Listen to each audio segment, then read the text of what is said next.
I'm going to give you 5 scientific facts that prove that the Bible is correct. Stick around. Here we go. Stick around? Are you kidding? I wouldn't miss it for the world. Let's do this.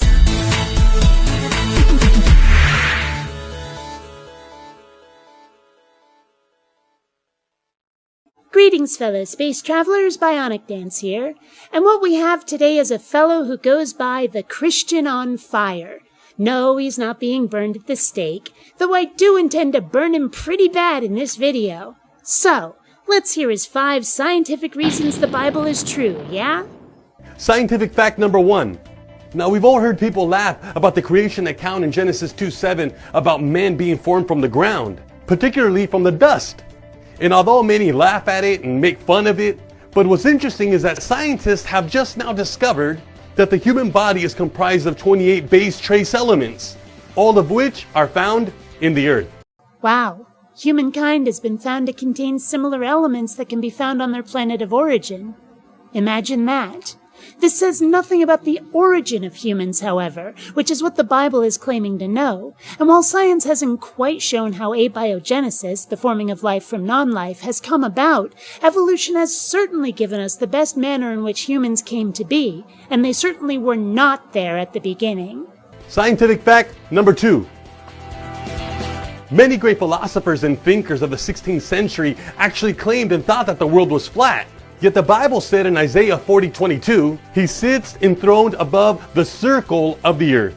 At a time when everybody thought that the world was flat, yet the Bible declared that earth is actually a circle. I don't know how to break this to you, dude, but a circle is flat. I mean, what? Did you think a flat earth was going to be a square? The earth is a sphere, and the Bible clearly didn't know this. Fact number 3.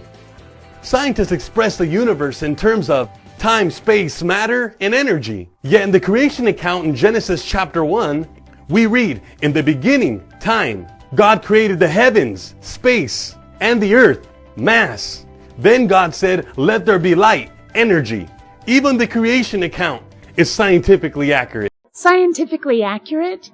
The universe, prior to and immediately following the Big Bang, was superheated plasma, and it was shining pretty brightly. In 2011, it was discovered that the galaxies didn't form for at least 200 million years after the Big Bang, where previously it was thought to be 300 million. And the youngest planets we've found are around 12.8 billion years old, around the star HIP 11952. So first it was light, then the stars, or the heavens if you prefer, and then the Earth. The Bible has this totally out of order. Not to mention that stars give off light, so how did light come after the formation of the earth? This is not a scientific fact the Bible got right. Like, at all. Fact numero 4. The Bible says that God created all mankind from one blood. As a matter of fact, Genesis 5:1 starts the lineage of man, and it starts out with Adam being the first man created. Yet today, scientists have discovered that all human beings come from one gene pool.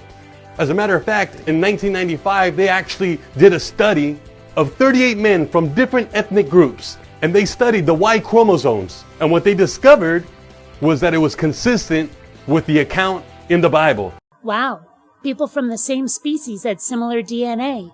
Who'da thunk it? We've already established that humans were not the first creatures, nor did they just poof into existence. Humanity is the product of evolution.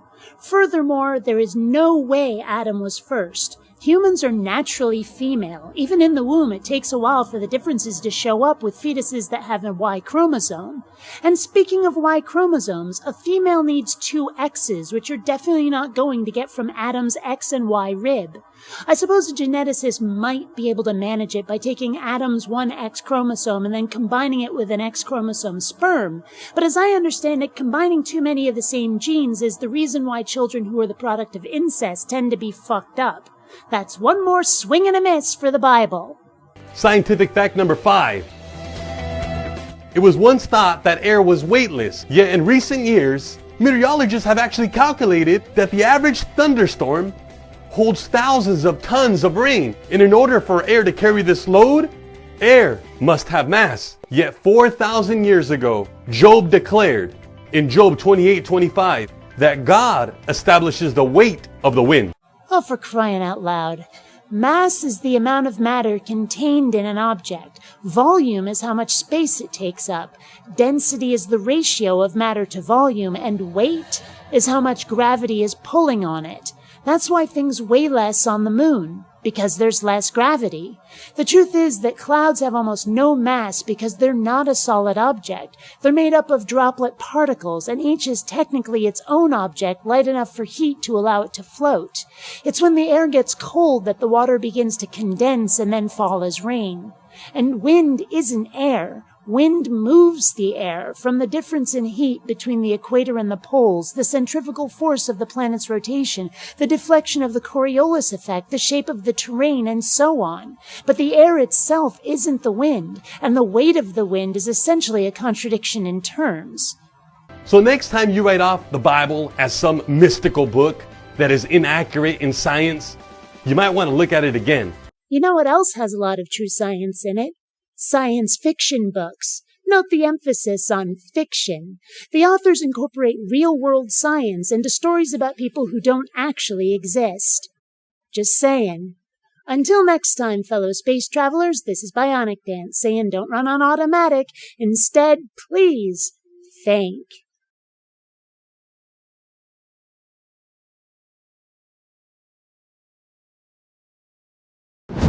Droids don't pull people's arms out of their sockets when their videos aren't rated. Bionic dances are known to do that.